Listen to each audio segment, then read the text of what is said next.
Victoria Hislop has been writing best-selling books for adults for many years now, but has recently turned her hand to younger readers with her newest title, Maria's Island, her first book for children. Set on the island of Spinalonga, Greece's former leper colony, it explores the themes of stigma, shame and the treatment of those who are different, which are just as relevant for children as adults. Victoria spoke recently to Nikki Gamble to tell us more about the book. Many listeners will be familiar with Victoria's books, and among them her debut novel, The Island, published in 2005. I can scarcely believe it. It's the story of a young Cretan girl who contracts leprosy and is sent to the leper colony on the island of Spinalonga, a small island off the north coast of Crete. It's here that she meets the doctor who treats and eventually cures her. As the inhabitants are released back to the mainland, she realises that she's fallen in love with the doctor and that the cure is bittersweet. She's regained her health, but fears that she will lose her chance for love. While forced isolation of families felt tragic, it was not a bleak story, and the characters and their relationships really hooked me. So I was very excited then to learn that there was going to be a children's version, and this was published in June this year. I'm looking forward to finding out more about it. Welcome, Victoria. Thank you, and it's lovely to be talking to you. Perhaps I can start with the beginnings of the adult book. I'm sure you've talked about this many times, so please bear with me for asking you again. It's fine, absolutely, because it was a very life-changing moment for me. It was no small thing in my life. It was literally 20 years ago, and we were on holiday just in the east of Crete, and most days we all thought it would be quite nice to do something that wasn't lying on the beach or, playing in the sea. And then I noticed in the guidebook this entry for Spinalonga. I'd never heard of it, and it was just described as a Venetian castle, afterwards a Turkish colony, and then it finished its life as a leper colony in 1957. And I was born in 1959, my sister in 1957. So it wasn't really history with a capital H. It was something, a story or a place that had a connection almost with the span of our own lives. So I kind of corralled everyone, and we got the last boat that was going across that day. So we had it more or less to ourselves. And I think that was a piece of good fortune, because I found the atmosphere there instantly arresting. I mean, it was quite visceral. And paradoxically, given that it was a place where for 50 years, hundreds of people were taken, many of them by force because they didn't want to leave their families, but if diagnosed with leprosy, you were obliged to, be isolated in this place. But paradoxically, the atmosphere for me was a very positive one, and it was not kind of clanging bells and gloom and doom. It really did have some kind of positivity to it. So that was that first visit. By another piece of, serendipity, one of our friends was a dermatologist, and his name's in every copy of the book, Richard Groves. And he was the only one in our party who actually knew anything about leprosy. He said, it's a disease that starts on the skin, and if left to develop, it attacks the nerve endings, and that's where you get these disfigurements and loss of parts of your body. So Richard gave me this mini lesson in what leprosy actually was, and how, and in a way, he answered the question in my head. I thought people would go there and be dead within days, but actually you can live with leprosy for decades. So I thought, well, that answers why I feel that people came to live here, not just to die.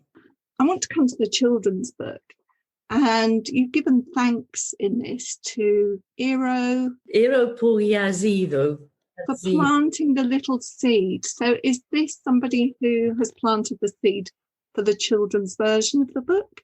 Yes, very much. There's something about this wonderful woman. She's a teacher. She teaches in the local primary school here in Crete. And we were having lunch at somebody else's mutual friend's house about 2 years ago. And she looked at me with these daggeringly beautiful blue eyes, and she looked in my eyes and she said, I'd really love to read The Island to my class, because the town where she teaches is 15 minutes from Spinalonga. So it's, very much part of the local history of this area, Spinalonga. So all the children know about it. And she has created a kind of teaching, a little program which uses images of Spinalonga and facts from the past. And anyway, she said to me, I would love to read it to the children because it has things about stigma and separation and difference and all the things that, we're all familiar with a little bit more since we've had, a pandemic in our own lives. But she said, I can't read it to them because it's got, a lot of adult relationships that it's not, entirely right for, the average 10, 11, 12-year-old. And it got me thinking, literally that tiny conversation. And a month or so later, when I came back to Crete, I sat down and drafted it. And of course, several of the key characters in the adult version are children. And the only thing I would have known about writing a children's book is that you need to have young characters. And I thought, well, actually, I've got Maria and Anna. They're 8 years old and 10 years old. And then little Dimitris, who's the best friend of Maria, and their friend. There's a whole lot of children at the beginning, because the very starting point with the island, my focus really was these children losing their mother. So there they were, just sort of ready formed, this little gang of children leading these very carefree, rather beautiful, simple lives by the sea in a village in the 1940s. And I thought, well, my characters are there. So, I carried on and pared away all the things that very easily just kind of dissolved away from the story. It happened very naturally because I just saw it through the eyes of these children. And then as they become teenagers, what happens then? And it had a kind of flow to it, and have a very, very vivid memory. It's one of the things I'm blessed with. I can never remember historical dates or details, but I can remember my own childhood as though it was yesterday. I can remember everything about my primary school, what it was like, how children were sometimes just left out. And even when you're a child, you don't quite understand why a child is left out, but a child is for different reasons. And I could remember how that felt just observing that. So a lot of my childhood was kind of somehow vivid enough to sort of put that into the story. It was a joy, actually, to sort of write it, although it's a sad story.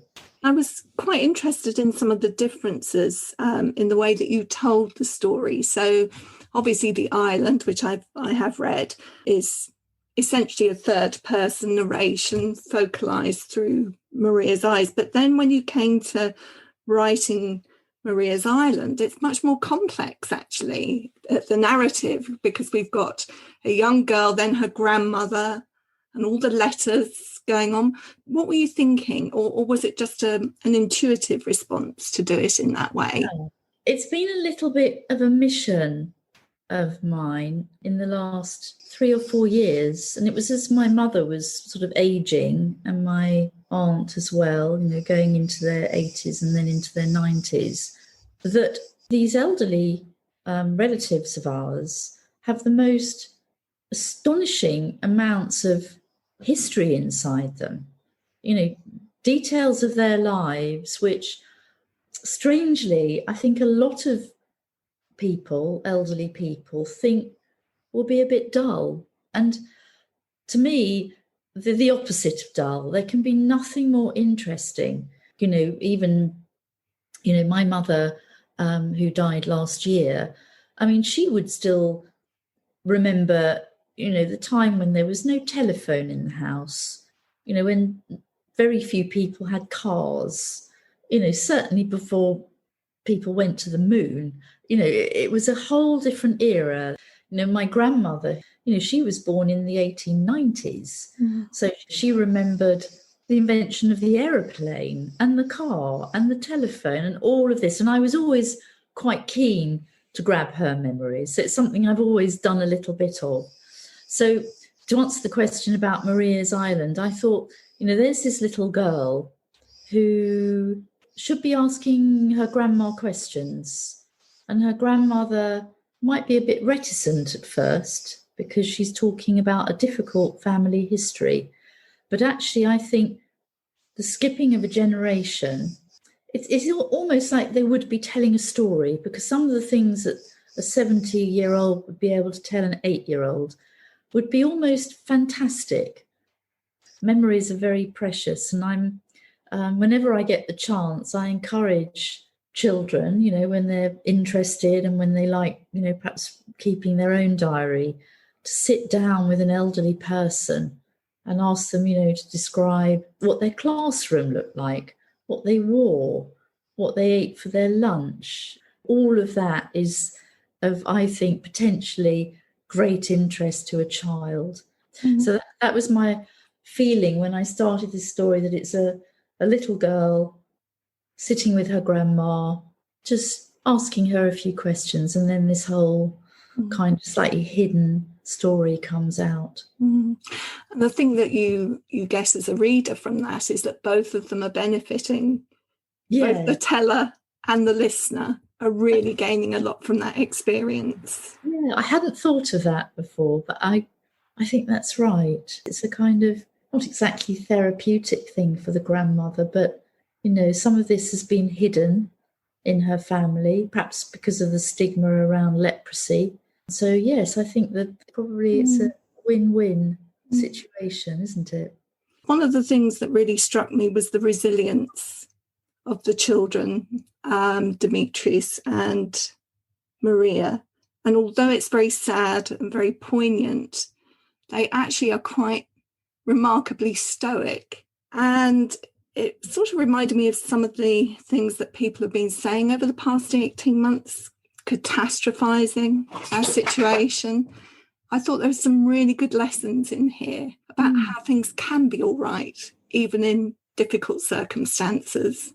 Yes, I mean, I want that message to be there, because the pandemic started taking over our lives sort of during the writing of the book, and certainly during the whole period of Gill Smith doing the illustrations. And I have to mention Gill because she is remarkable. She came out, I was out in Crete anyway last summer, and, she made a very special effort to come. And for 10 days, she completely saturated herself in this culture. And I think I know she, was introduced to it, the importance of the family out here in Crete, because she met lots of friends of mine. I think actually children, as they were in England, in Britain at that time, were much tougher.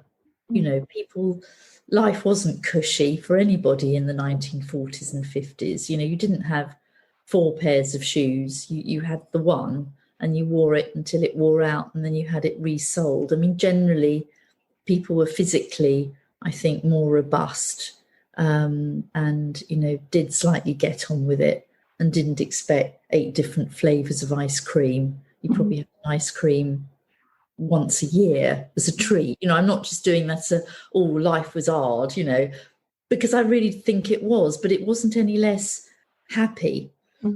Definitely, I would want that, even if it's not overt, but it's kind of between the lines. Children's pastimes were much simpler. They weren't on Game Boys. They were, skimming stones or, making necklaces out of shells. I'm not idealizing what life was like. I'm just describing what it was like. So it's kind of easy to romanticize the past, but in the case of Greece, it's actually not romanticizing. It's literally being quite factual about the simplicity of life. While you mentioned Gill Smith's illustration, I'm so glad you mentioned her there. She's very good at depicting the relationship between characters. It's very tender. Actually, the word is tender that I would use. You know, the hand holding. And even though it's sad, there's quite a lot of love expressed through those illustrations. And there's a fantastic scene when they arrive on the island. And it's joyous, actually. You know, the village is vibrant.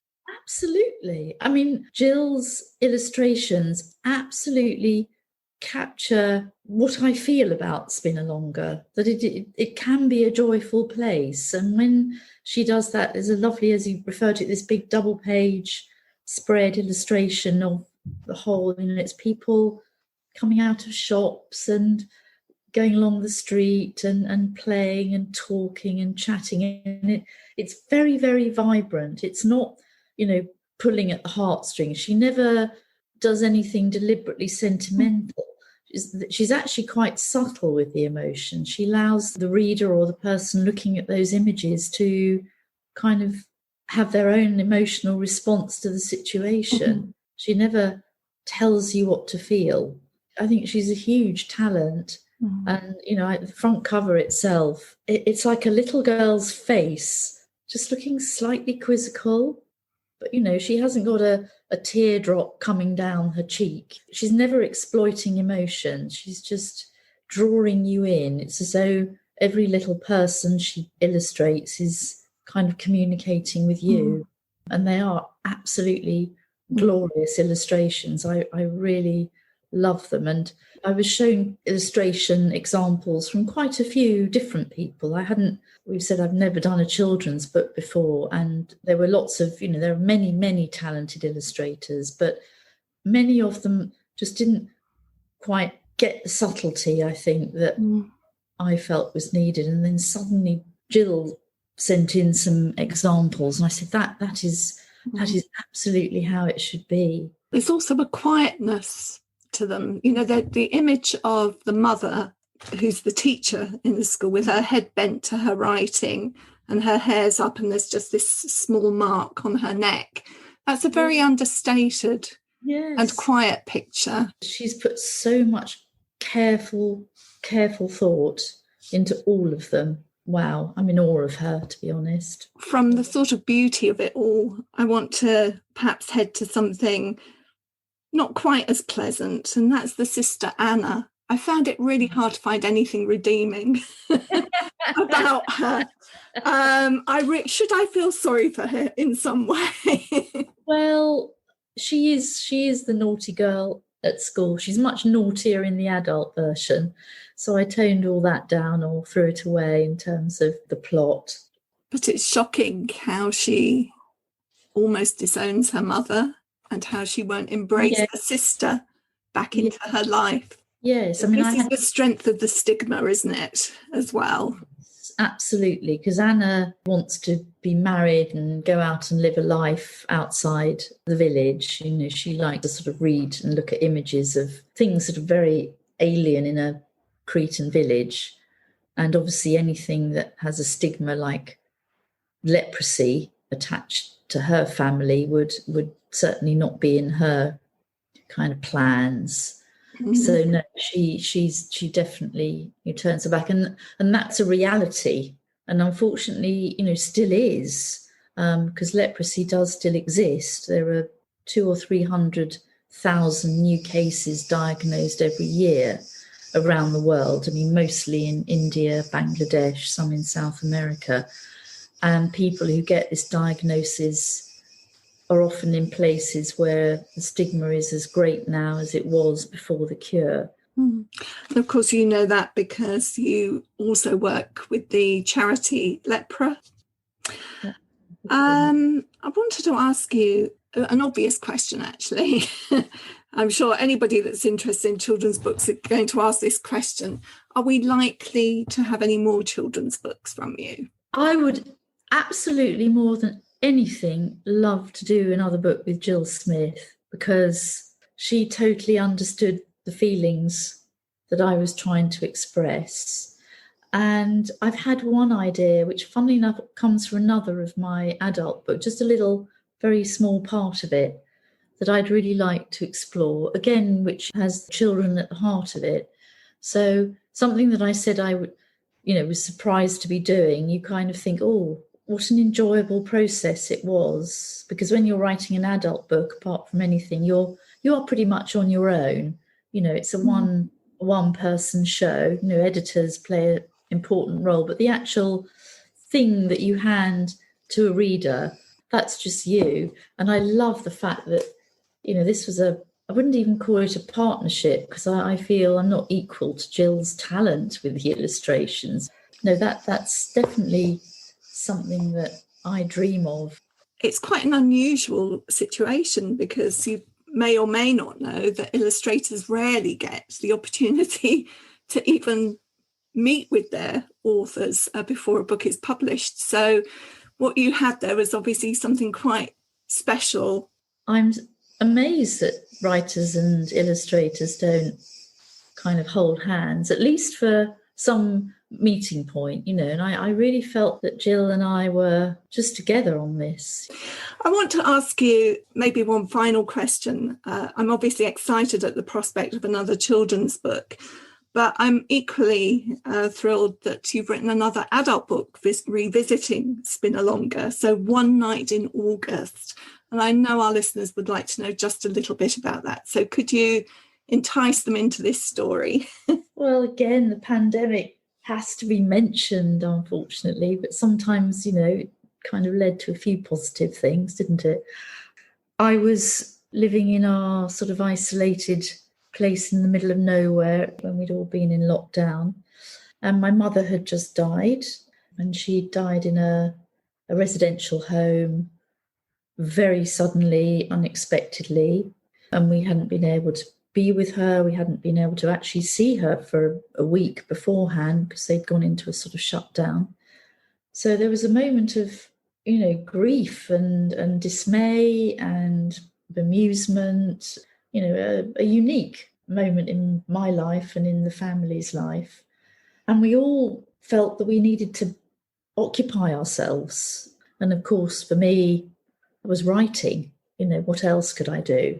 And my mind was, quite taken up with these similarities between the leprosy period of the 1940s and 50s, before there was any treatment or cure, the isolation, all of these things. It was just uncanny number of parallels. So not being able to travel around Greece, which is what I normally do to find inspiration for my novels, I thought, well, what happened to some of those people who were on Spinalonga and in that community?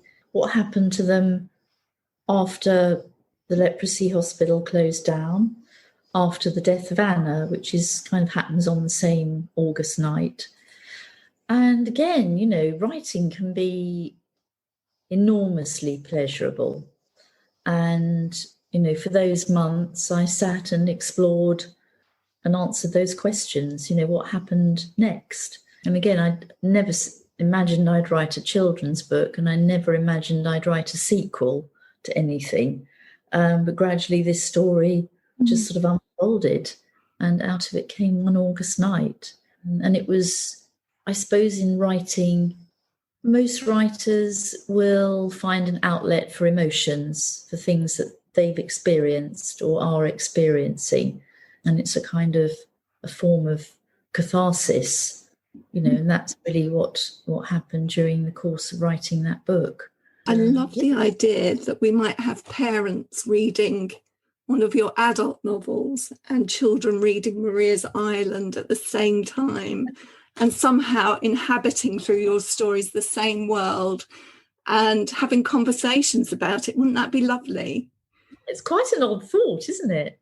I hadn't thought about it, actually, but it could happen. And people listening to this who've got parent reading groups and children's reading groups at schools might well go away and set that up. That would be a lovely thing. And if it was normal times, I'd be happy to come to a reading group. Oh, Dina, I thank you so much for your time this afternoon, Victoria. We've been talking for ages. I feel we've probably scratched the surface, but it's so rich, everything that you've shared with us. Thanks so much. In the Reading Corner is presented by Nikki Gamble and produced by Alison Hughes.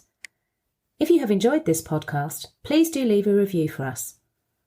To find out about other projects, including an audience with events and the Exploring Children's Literature Summer School, visit www.exploringchildrensliterature.uk. Join us again soon in the Reading Corner on your favourite podcast platform.